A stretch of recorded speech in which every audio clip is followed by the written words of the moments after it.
C'est une nouvelle histoire, l'histoire de notre vie, l'histoire de notre culture, l'histoire de nos aïeux. Une histoire magnifique, une histoire merveilleuse. Grand-mère, raconte-nous une nouvelle histoire. C'est une nouvelle histoire, l'histoire de notre vie, l'histoire de notre culture, l'histoire de nos aïeux.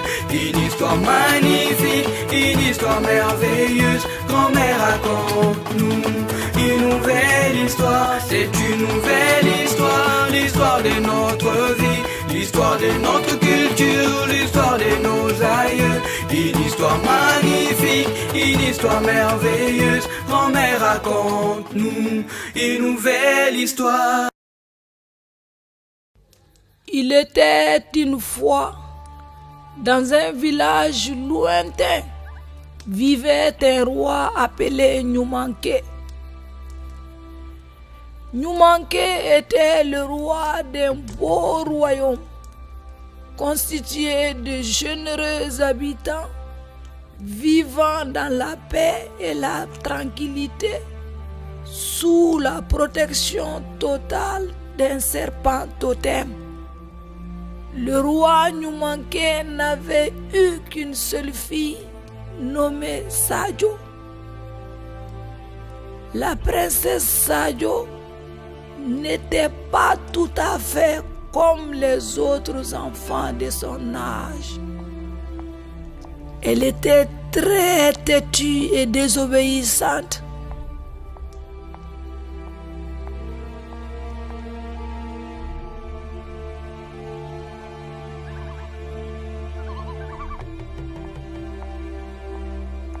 Et aussi très curieuse.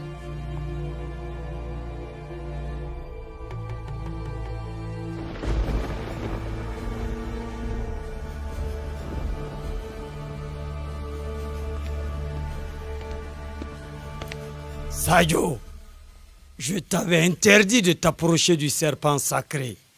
Oh!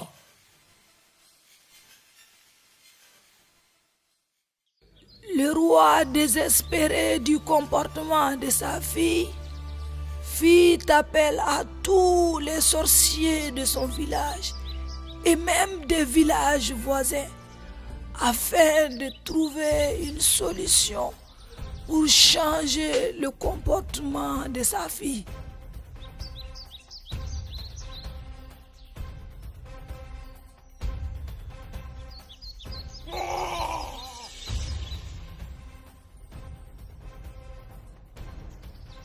Mais hélas, les enfants, tout cela ne servit à rien, car aucun d'eux ne put changer le comportement de la princesse Sajo. Un jour, alors que le roi triste et désolé se promenait parmi ses chevaux, Janto le cheval s'approcha de lui. Mon roi, C'est toi, Janto le cheval? Tu sais parler la langue des humains? Oui, je sais parler comme les humains, car je suis pas qu'un simple cheval.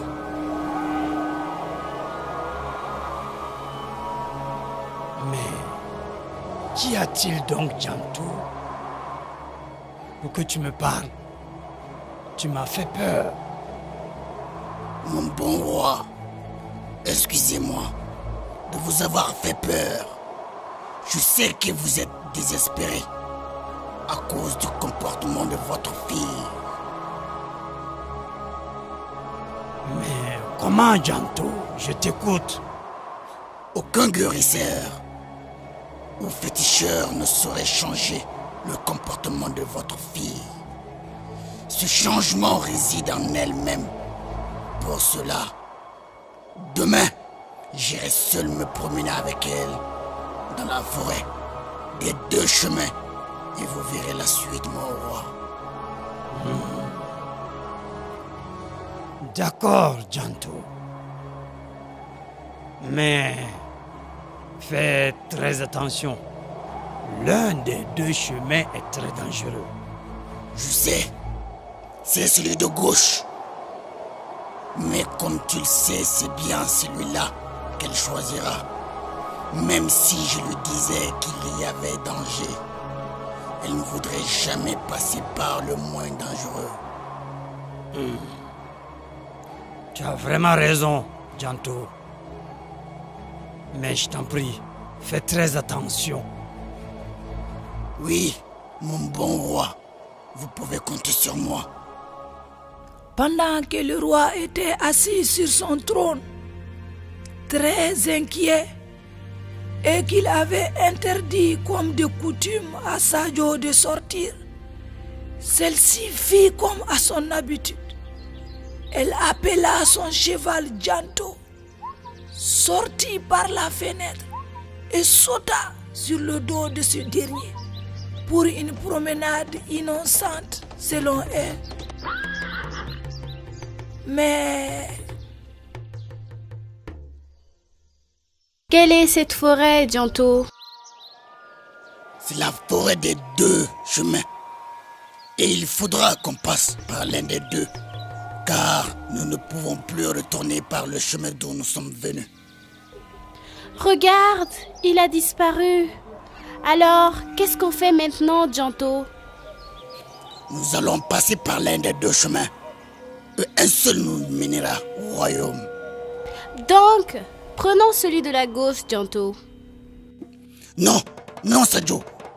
Celui-ci est très dangereux. On dit qu'il y a des créatures dangereuses là-bas. Et que tous ceux qui sont partis par ce chemin ne sont plus retournés chez eux. Prenons plutôt celui de la droite. Non, prends celui de la gauche. Je veux voir ces créatures. Non, non, Sadio, c'est très dangereux. Non, rien ne m'étonne. Rien ne me fait peur. Prenons celui de la gauche.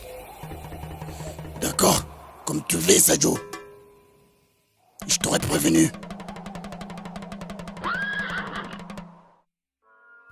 après une très longue marche, la faim et la soif commençaient à gagner leur corps. Mais hélas, ils n'avaient plus de provisions à manger ni à boire. Sur le chemin qu'ils avaient emprunté, il n'y avait ni arbre portant des fruits, ni un cours d'eau. Tellement affamés et assoiffés, ils s'évanouirent. À leur réveil, les enfants, ils étaient surpris de se trouver à l'ombre d'un arbre et à l'entrée d'une grotte.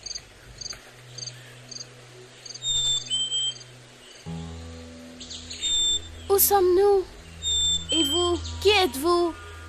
Nous vous avons trouvé sur notre chemin et nous vous avons amené là. Nous savons qui vous êtes, princesse, et nous vous prions d'accepter notre hospitalité. Voici le meilleur cuit de notre garde-manger. Régalez-vous, car vous êtes tous affamés et affaiblis.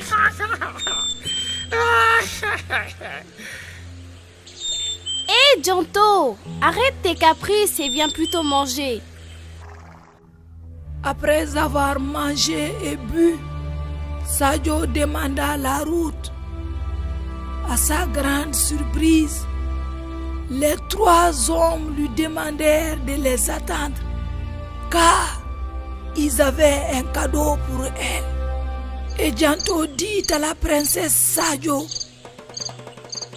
Sadio, mon ami et ma princesse, aussi capricieuse, têtue et désobéissante que tu sois, je te conseille qu'on s'en aille le plus vite possible. Sinon, tu verras plusieurs choses qui t'étonneront dans ce monde. Ces trois hommes qui sont entrés dans la grotte ne sont pas des humains. Ce sont des monstres. S'ils sortent et qu'ils nous trouvent ici, ils nous dévoreront, et tous les deux. Donc, nous ferons mieux de nous en aller d'ici avant qu'ils ne sortent. Car moi, je n'ai pas envie de les voir sous leur véritable apparence. Allez vite, Sadio. Enfuons-nous d'ici. Non! Qu'as-tu dit? Je ne partirai pas d'ici sans voir ces monstres sous leur véritable apparence. Sadio, ne joue pas à la fille capricieuse et têtue. Viens! Viens, Sadio! Non! Non et non! Donc, si tu es prête à mourir, moi je ne suis pas prêt. Je me sauve. Encore une dernière fois, Sadio. Viens! Pas question! Que Dieu te garde, ma princesse. Aussitôt que Janto fut parti, on entendit un bruit effroyable venant de la grotte. Les 3 hommes s'étaient métamorphosés en d'effroyables monstres. L'un d'eux s'était transformé en un tigre à 2 têtes. Un autre en un python à 2 têtes. Et le dernier, les enfants, le dernier en un caïman à 3 têtes et 6 pattes. En voyant donc les 3 hommes sous leur véritable apparence, la princesse Sadio s'enfuit en appelant Janto au secours. Janto! Janto!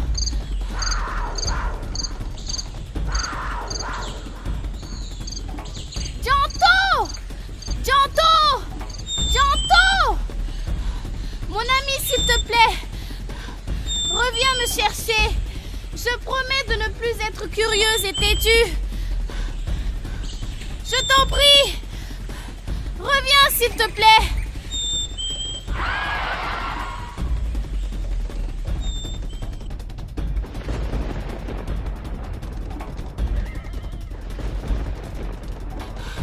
Tu ne peux pas savoir à quel point je suis contente de te retrouver. Mais s'il te plaît, va plus vite avant qu'on ne leur serve de repas. Je fais ce que je peux, princesse. Arrache 3 poils de ma queue. Crache dessus en promettant de ne plus être ni trop curieuse, têtue et désormais très obéissante.